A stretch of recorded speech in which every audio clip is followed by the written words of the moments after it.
Hi, here, Alosha Linov here. Here we've got Ash, our friend from Chartwell. Yeah, the edge effect. The edge effect. We're all staying on the edge, Joburg North. Yeah. And here Ash is going to just guide us through this project that he started doing here in the cradle of mankind. Yeah, basically what you see here is a giant spiral garden inspired by hugelkultur, which is storing organic material in the ground to break down to become humus and store water. So this zone, as you can see, it's actually quite green for this time of the year. We're in the middle of July, and if you look around, we haven't had rain for months, and it's dry. It's very, very dry. Just Ash, explain. Does it, for people that don't see any spirals, they see it's. Yeah. I'll pan over now, and you'll see it's just a giant green pit surrounded by these debris of palm trees and what would term as garbage. Organic material. Organic material, but for us permaculturists, this is real gold. Real gold, yeah. So just explain, where is the spiral? How is it made? So what we did is we actually dug a spiral trench, and what we did is we wanted to increase the volume of water coming into this area. So we identified a catchment. We've got Lanseria Airport on the side here, and there's a huge amount of runoff that was just passing down and going into the stream down below and just running off, taking all the topsoil with it. We built 2 berms going out, capturing all that water in, and then we dug a trench in the spiral shape, which is actually 2 meters deep and 1.5 meters wide. Wow. Going all the way to the center. We took out all that soil and stacked it on the outside. Then we filled that trench with logs. Logs and Big all logs. Organic material, as much as we could find. We compacted it in as tight as we could.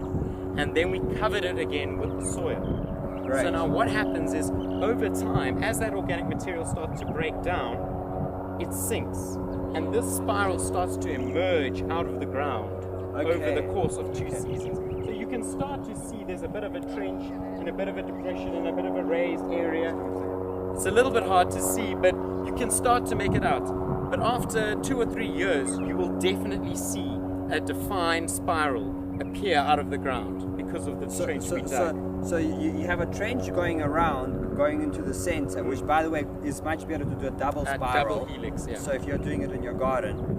And then on the where the trenches are, the rest of it is just left as soil. Yes. Okay. So you're ending up with something that looks like a trench that you've dug in a giant spiral shape, coming into the center and then spiraling back on itself to continue on its course. You don't want to stop the water flow, you want to just slow it down. And using the spiral shapes is how you slow the water down. That allows the water to go into the ground, and it also allows for the plants time to absorb that water and store it in their bodies. So what you're trying to say, the reason for the greenery right here, considering that nobody's irrigated this, nobody has touched this, it's middle of winter, we haven't had rain for over 3 months, besides that freak storm. Yeah.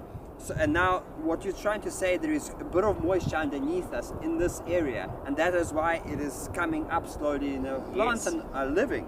Yes, so basically what's happened is we store all that water in the ground, millions of liters, mechanically storing it by just forcing it here. And then the organic material starts to break down, and that feeds microbial life.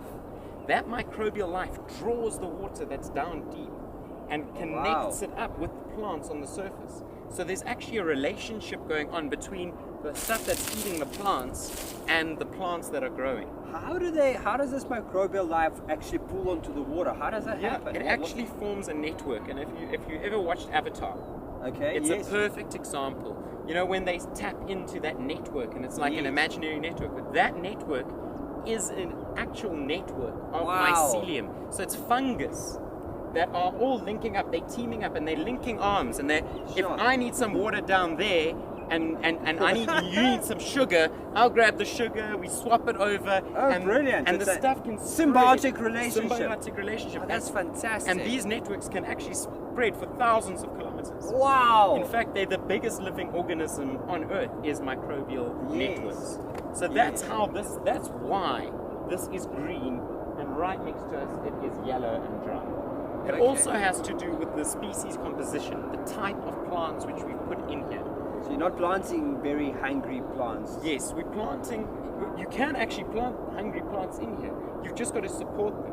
So you need nitrogen-fixing plants. Such as acacias or wattle, Yes. which you don't even need to plant, but acacias are a good example Yes. of nitrogen.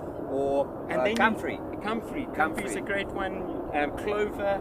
Clover's a great Cowpeas, cover crop. yeah. Cowpeas. And you want to use it to create a blanket, because that blanket, as you can see, the whole thing is green. There's very few patches where there's exposed soil, and that exposed soil is the places where the water is going to leach out. Okay. So you want to cover it. You want to create shade. You want to cool it down, keep it cool, and using the plants to do that. So that's great. what's happening here. That's fantastic. So in the future, and just tell us what's going to be happening on this ridge. Are you going to cover it with some soil or? Yeah. So basically, this Because you can't ridge- plant into this now. You could actually plant straight into this, okay, with seed. You Okay. could seed it with cowpeas. But a little bit of soil pumpkin. coverage would help. Yes, you got to also realize that underneath here there is a lot of soil. So if you Is that soil brought in or is that? this was the soil that was basically created by piling this organic material on Okay, top so of organic materials actually breaking down and into creating ready-made compost. here. Yeah, into soil.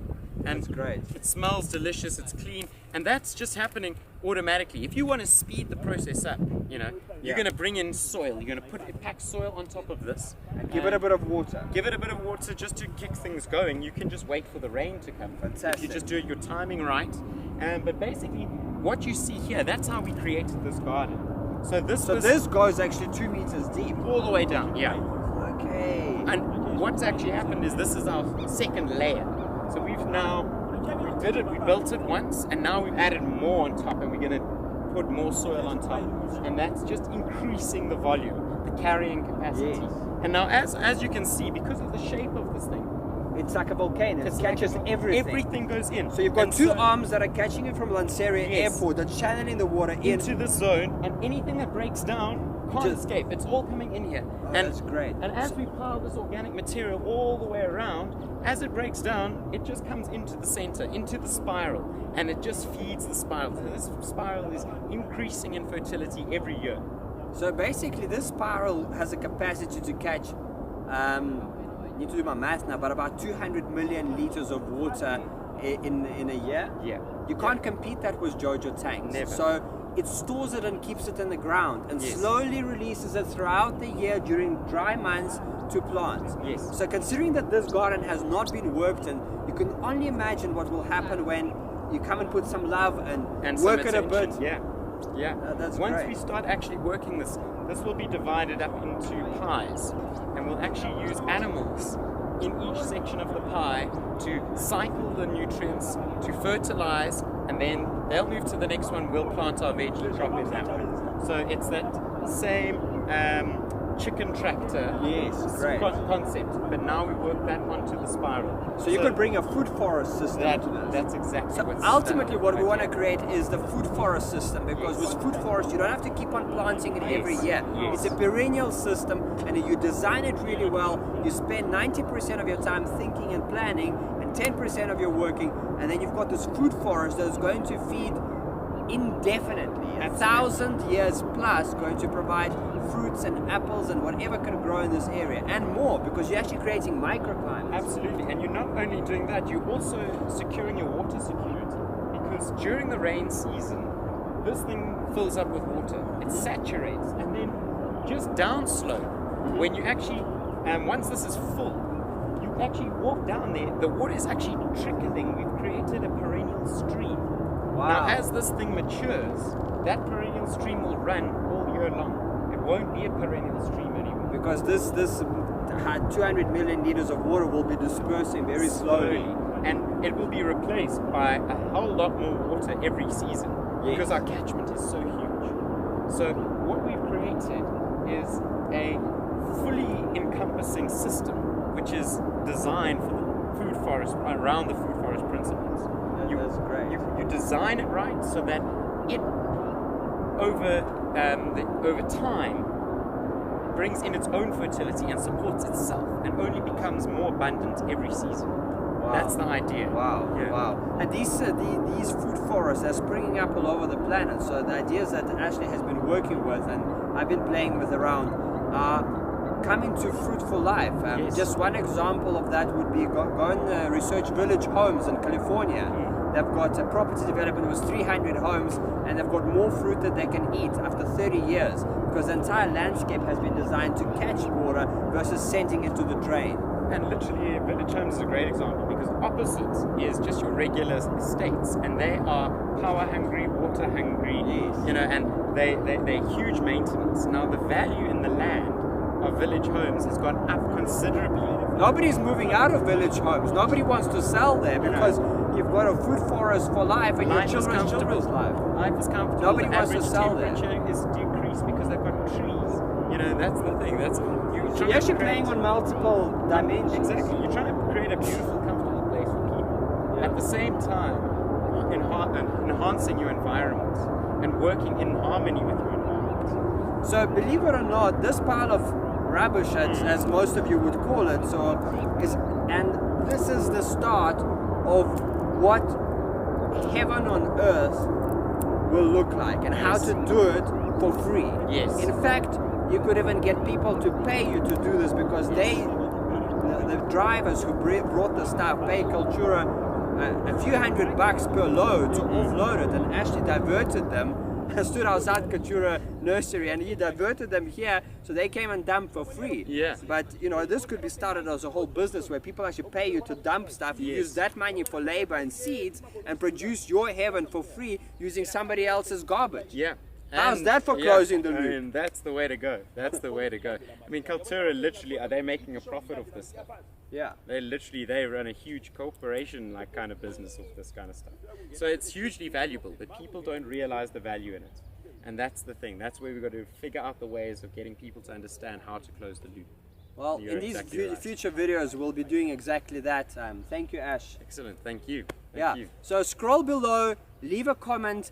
Let us know if you've got any ideas on how to use rubbish to create abundance. I look forward to your comments. Scroll below or hit the reply button and go over to my webpage, alosha.co, and we'll see you soon. Awesome. Nice one. Shot.